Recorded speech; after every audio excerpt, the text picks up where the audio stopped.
AP poll came out this morning, so we got lots of stuff to talk about with our next guest who covers college football at Watch Stadium, watchstadium.com. You can find him on Twitter at Brett_McMurphy. Hey, Brett, how are you? Good afternoon. How you doing? Doing fantastic. So, not that it means anything, but everybody has a say now, and everybody does their own preseason poll, including the AP poll, which is kind of the granddaddy of them all. Any surprises for you when it came out this morning? Not really. I vote in the AP poll, and I had I think 21 of the 25 that made the final poll, so that's good. I don't want to have the same 25, but I think probably the biggest difference is I had Georgia at number 2. I'm not sure, in Alabama number 3. I'm not sure how many other people did not have Alabama 1 or 2. And I had Utah in my top 10.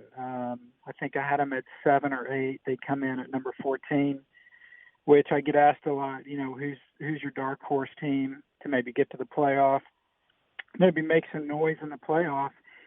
And I pick Utah, and it's kind of funny to say that the favorites to win the Pac-12 are considered a dark horse, but nationally that's kind of where they're at. So, the poll, it was similar to the coaches' poll, a few differences, but again, if your favorite team's not in the top 25, don't worry, because on average there's 8 or 9 teams that are in the top 25 that finish the year unranked.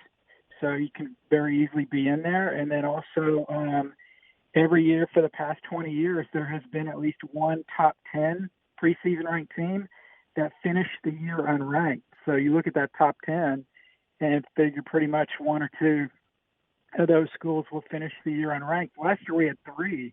We had number 4 Wisconsin, number 8 Miami, and number 10 Auburn all finished the year unranked. So all these polls look great in August, but then you get to December and they look a lot different. I agree with you, and I said this, and you and I are kind of the same mind. I'm a little closer to the Utah program, but I did my own kind of top 16, and I had them at about number 8, and I think that's where they are. But I really think there's a top 4 teams, a definitive top 4 in Clemson, Bama, Georgia, and Oklahoma. And maybe if you want to go 5 and say Ohio State, but I think when you've got a new coach and quarterback, you've got some questions. But after Oklahoma, I think there may not be a lot of difference between number 5 and number 13 or number 5 and number 14. They just have to play some games for us to figure it out. Yeah, and I really think you can probably say the top I'd probably go top, based on the AP poll, probably like top 12, 13, 14 range. And then I think from like 15 to 40, you can literally just pull a name out of a hat, and you'll have probably as good a chance of picking a team correctly that'll finish in the top 25 as to missing on a team.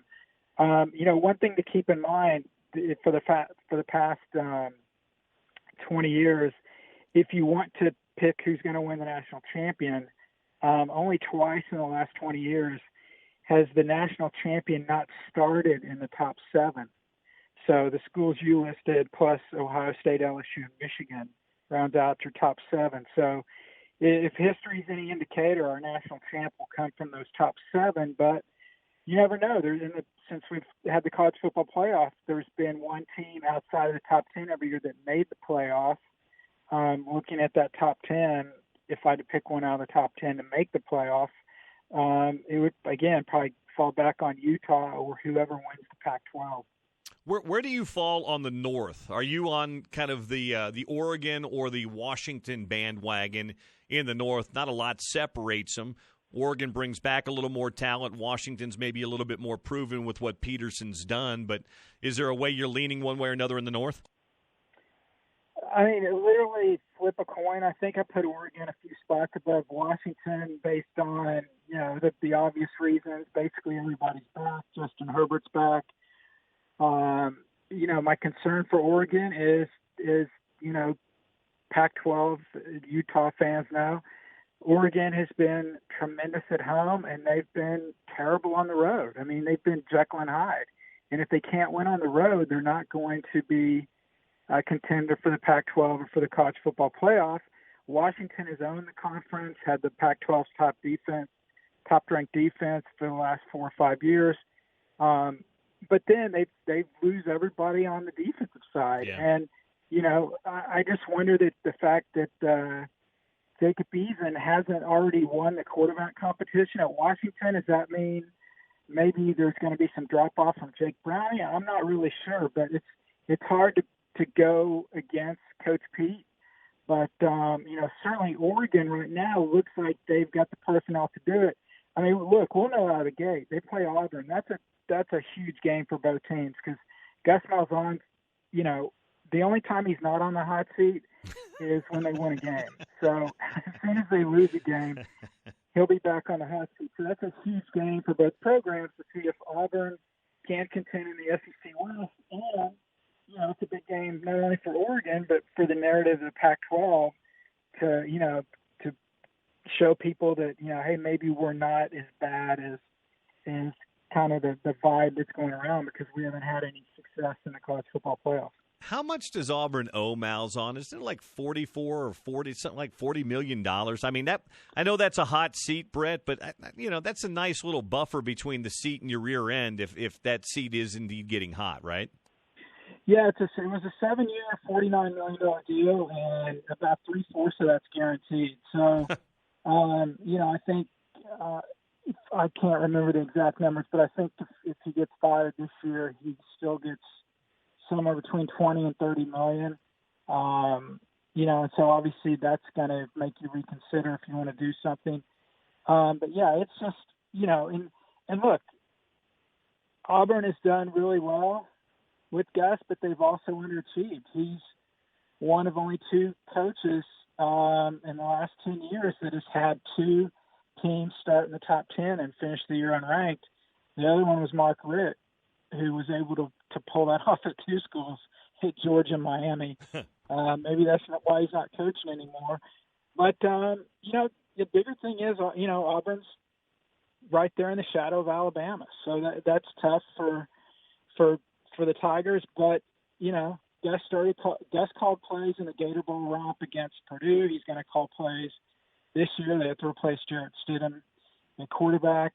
Obviously playing the SEC West, they're going to play 3 or 4 top 25 teams. So it's never easy, and that's part of the reason he gets the big money. But then he's got to live up to that. Auburn's basically at 500 in SEC play over the last 4 seasons, and that's not going to cut it on the Plains. You can find him at the Stadium Network. Watch Stadium Network. You can find him on Twitter at Brett_McMurphy. You're based down in the Florida area, or at least you used to be, Brett. I assume you're still down there. UCF was the only Group of 5 school that was ranked. I know they've been down a couple of quarterbacks. Are they the best Group of 5 school in your mind, or is there somebody else that could give them a push on that this year?